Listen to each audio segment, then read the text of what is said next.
नमस्कार किसान साथियों, मैं दीपेंद्र कुमार जिला सुल्तानपुर से कृषि जागरण के फार्मर जर्नलिस्ट के चैनल पर आपका स्वागत करता हूं।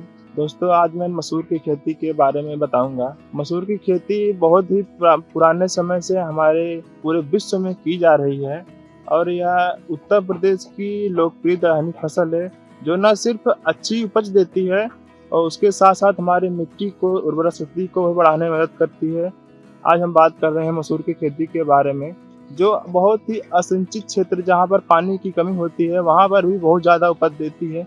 आइए हम आज इसके बारे में पूरी इस वीडियो के माध्यम से पूरी डिटेल में बात करते हैं। तो दोस्तों, देख पा रहे हैं इसमें लगभग हमने 1 हेक्टेयर क्षेत्र में मसूर की बुआई की है।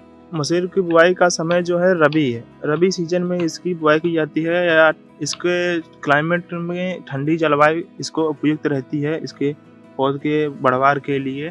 इसको कहीं कहीं पर लिंटिल भी कहते हैं, लिंटिल या लेंस एस्कुलेंटम इसका साइंटिफिक नेम है। तो दोस्तों, हम बताते हैं कि यह रबी सीजन की अपेक्षा में असिंचित जहाँ पर पानी की कमी होती है वहाँ सबसे ज़्यादा उपयुक्त होती है। तो किसान साथियों, किसी फसल की ज़्यादा उत्पादन लेने के लिए सबसे पहले प्रतिरोधी किस्मों का चयन करना चाहिए और इस तरह हम अपने उत्पादन में कुल 20 से 30% बढ़ोतरी कर सकते हैं। अगर कोई किसान भाई बीज उत्पादन करना चाहता है तो इस खेती के लिए जहाँ पर हम पिछले साल मसूर की खेती नहीं किए हैं वहाँ पे हम खेती, क्योंकि जहाँ पर हम पहले से खेती किए हैं वहाँ पर हमारे खेत में डिजीज़ लगा होगा तो वो स्पोर पड़ा होगा और स्पोर फिर हम खेती करेंगे तो वो फिर हमारे क्रॉप को नुकसान कर देगा। इसलिए जहाँ पर खेती न की गई हो वहाँ पर खेती करें। और की बुआई के लिए बलुई दोमट मिट्टी सबसे अच्छी मानी जाती है। मिट्टी को बुआई के समय पहले इसको 2 से 3 बार जुताई करके कल्टीवेटर के द्वारा भुरभुरी कर लें और मिट्टी को रोग रहित बना लें। और मिट्टी को रोग रहित बनाने के लिए उसमें हम कुछ दवाओं का प्रयोग करेंगे, जैसे क्लोरोपाइरीफास हो गया। 20 सीसी के जुताई के समय ही हम डाल देते हैं और जुताई के बाद जो मिट्टी हमारी अच्छी तरह से बन जाती है तो उसमें हम बीज का प्रयोग करेंगे। बीज ऐसा प्रयोग करें जिसमें कोई रोग ना हो और उसमें बीज में खरपतवार ना हो, ऐसा हम बीज प्रयोग करेंगे। और बीजों को बुआई करते समय इसमें हम राइजोबियम कल्चर से उसको उपचार कर लेंगे। राइजोबियम जो है हमारी फसल की अच्छी बढ़वार के लिए और जड़ों के विकास के लिए बहुत ही महत्वपूर्ण है। और राइजोबियम जो हमारे इन्वायरमेंट में नाइट्रोजन है उसको ज़मीन में इकट्ठा करके हमारे पौधों के लिए उपलब्ध करवाता है। कहीं कहीं जगह पर हमारे मिट्टी में क्ले पार्टिकल होता है, क्ले पार्टिकल की मात्रा मिट्टी में ज़्यादा होती है तो वहाँ पर फास्फोरस की मात्रा कमी होती है और वह हमारे खेतों में रहता तो है लेकिन हमारे जो पौधे हैं वो प्राप्त नहीं कर पाते हैं। इसके कारण हमारा जो पौधा है उसकी बढ़वार अच्छी नहीं होती है। तो इस क्षेत्र के लिए हम PSB फास्फोरस सॉल्युबलाइजिंग बैक्टीरिया का उपयोग करेंगे बीज उपचार के लिए। इसके बाद हम खेतों में बुआई करेंगे। दोस्तों, देख पा रहे हैं कि इसमें हमने IPL 406 किस्म का प्रयोग किया है। यह किस्म 130 दिन में तैयार हो जाती है।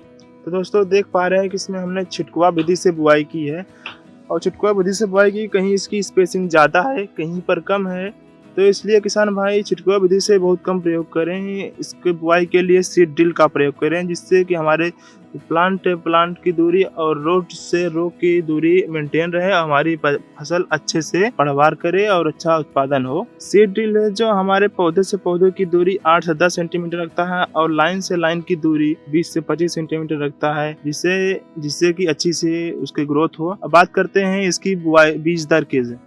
बीज दर इसमें 2 प्रकार का होता है, एक बड़े सीड होते हैं इसके और एक छोटे सीड होते हैं। बड़े सीड के लिए 40 से 45 केजी लगता है पर हेक्टेयर और छोटे सीड के लिए 30 से 35 केजी पर हेक्टेयर की इसमें बुआई बीज डालते हैं। अब बात करते हैं इसमें फर्टिलाइजर कौन कौन सा प्रयोग करेंगे बुआई के समय। इसमें बुआई के समय हम फास्फोरस का प्रयोग करेंगे 40 केजी और 10 केजी हम नाइट्रोजन का प्रयोग करेंगे और 100 केजी पर हेक्टेयर DAP का प्रयोग करेंगे। तो हम इसके बाद बात करते हैं इसमें खरपतवार नियंत्रण के लिए।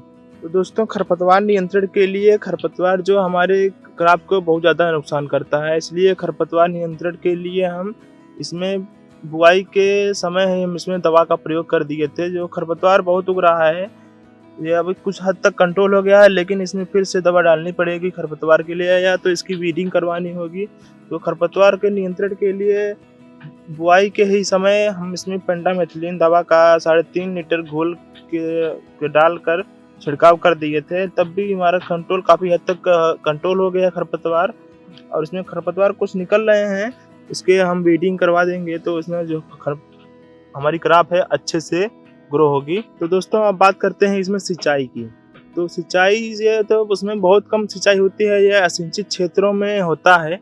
लेकिन जब जिस किसान भाई के पास सिंचाई उपलब्ध है तो इसमें 2 सिंचाई कर सकते हैं। पहली सिंचाई जब इसमें शाखाएं निकल रही हों, जिसमें देख सकते हैं कि अभी शाखाएं बहुत अच्छी ब्रांचिंग हो रही है, इस समय इसमें सिंचाई कर सकते हैं, ये लगभग 40 बुआई के 40 दिन बाद।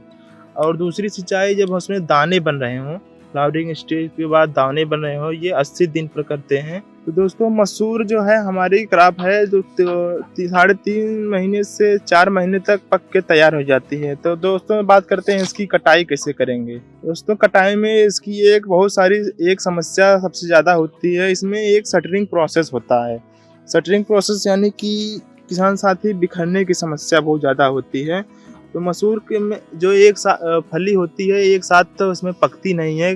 जो नीचे जो फलियाँ जल्दी लग गई होती हैं वो जल्दी पक जाती हैं, और जो बाद में लगती हैं वो थोड़ा लेट पकती हैं।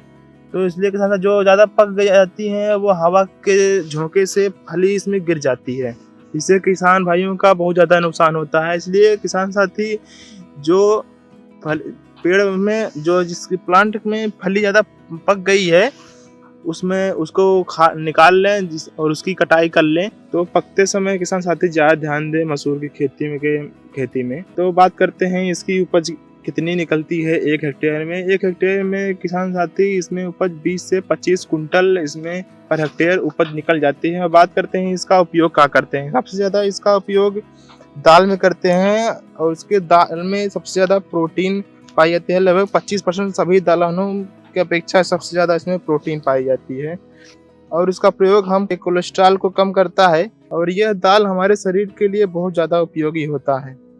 तो दोस्तों आप भी मसूर की खेती करके अपनी आय को बढ़ा सकते हैं। दोस्तों ये जानकारी आपको कैसी लगी कमेंट करके ज़रूर बताएं, और हमारे चैनल पर नए हैं तो चैनल को सब्सक्राइब करें, बेल आइकन को दबाएं, और हमारी वीडियो को लाइक करें और अपने दोस्तों के साथ शेयर करें, जिससे कि और सारे किसान भाइयों के पास ये जानकारी पहुंचे। जय जवान जय किसान, धन्यवाद।